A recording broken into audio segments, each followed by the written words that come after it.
एक दिन एक युवा ब्राह्मण महात्मा बुद्ध के पास आया और हाथ जोड़कर बोला, गुरुदेव, मैं जीवन में बहुत संघर्ष कर रहा हूँ, मन में शांति नहीं मिल रही, कृपया कोई मार्गदर्शन करे। बुद्ध ने उसे ध्यानपूर्वक देखा और मुस्कुराते हुए कहा, प्रिय, तुमसे पहले कई लोग भी यह क्वेश्चन लेके आए, लेकिन उससे उत्तर शब्दों में नहीं बल्कि कर्मों में छिपा हुआ। आओ तुम्हें एक कहानी सुनाता हूँ। एक बार एक गरीब किसान रोज अपने खेत में मेहनत करता था, लेकिन उसके पास अच्छी फसल नहीं होती थी।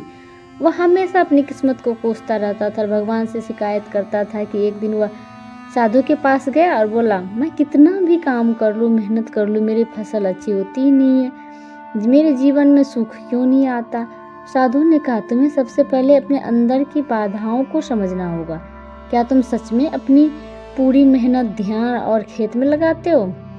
किसान ने कुछ देर सोचा और फिर कहा, शायद नहीं हो सकता है, मैं अक्सर अपनी समस्याओं और दूसरों की शिकायतों में उलझा हुआ रहता हूँ। कहानी सुनाने के बाद बुद्ध ने ब्राह्मण से कहा, तुम्हारे जीवन में समस्या बाहरी परिस्थितियों से अधिक तुम्हारे भीतर की मन में जो उलझने आती है उससे होता है। यदि तुम इससे सुधार चाहते हो तो अपने अंदर झांक कर देखो। बुद्ध ने आगे कहा, ध्यान करो और अवलोकन का अभ्यास करो। हर दिन थोड़ी देर बैठो, अपने विचारों को समझो, जो निगेटिविटी तुम्हारे मन को भरती है उसे छोड़ने की कोशिश करो। अपने कर्मों का निरीक्षण करो।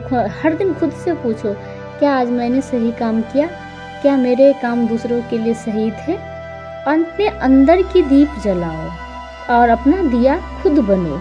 बाहर के संसार पर निर्भर मत रहो। जब तुम अपने अंदर ज्ञान और प्रकाश का सत्य जलाओगे तब तुम्हारा जीवन बदल जाएगा।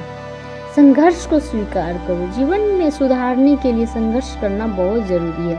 कठिनाइयों का हिस्सा भी है, लेकिन उससे भागने के बजाय उसे समझने और पार करने का प्रयास करो। ब्राह्मण ने अपनी जो है शिक्षा को अपनाया और उसने बुद्ध की शिक्षा को भी अपनाया और उसे ध्यान करना शुरू किया। अपनी आदतों को सुधारा और जीवन के प्रति जिम्मेवारी लेना भी शुरू किया। धीरे धीरे उसके भीतर शांति और संतोष आ गया। उसने महसूस किया कि असली सुधार अपने भीतर से शुरू होता है। और इससे हमें यही सीखने को मिलता है कि जब हम अपनी ऊर्जा को सही दिशा में लगाते हैं और अपने मन को समझते हैं तो हम बहुत बेहतर बनते हैं। इसलिए हमें अपना दीपक खुद बनना चाहिए, ना कि दूसरों का। ये छोटी सी कहानी अच्छी लगी तो लाइक शेयर एंड